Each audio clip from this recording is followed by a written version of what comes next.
You've developed a reputation of being a man of honesty and integrity, and that's something that seems to be a little bit lacking in the industry today. And across, doesn't matter what the industry is.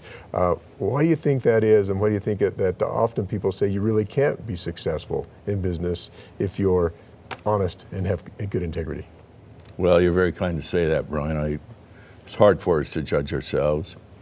I've just always felt in my own heart that integrity is the most critical virtue of all. It's been said that with integrity, nothing else matters. Without integrity, nothing else matters. Right. A great statement by Sir Winston Churchill. And I've always felt that your handshake was your bond. So many of us today surround ourselves with lawyers.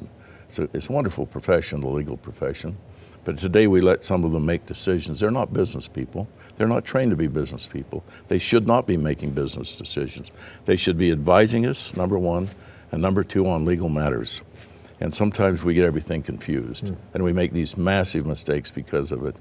But I always felt very deeply that my handshake was my bond. And it's cost me hundreds of millions of dollars over the years. But you know, Brian, in another way, it's probably made hundreds of millions of dollars over the years. And if you tell somebody you'll do it, in the country of Armenia, a small country, had been hit by an earthquake. I went in there with Dr. Armin Hammer, the noted Sovietologist over the years. And this was back in the 1980s. And I told the government, I said, you know, I'm not going to leave until this job is completed. Dr. Hammer died a couple of years later.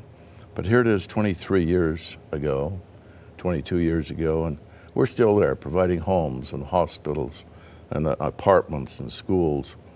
It was a commitment. I didn't sign anything. I just shook their hands and said, I'll be here. I'll be here when you need me. And I don't know, there's just something within our heart and soul. I call it the power of the Holy Ghost. It may be the power of the moral compass telling us the difference between right and wrong, but there are only four really important traits in life.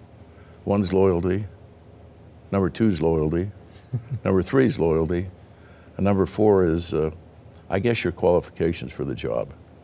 And if you can't be loyal to your fellow man and woman, you can't be honest to them, I'm not sure what type of a character that we have left ourselves without those traits.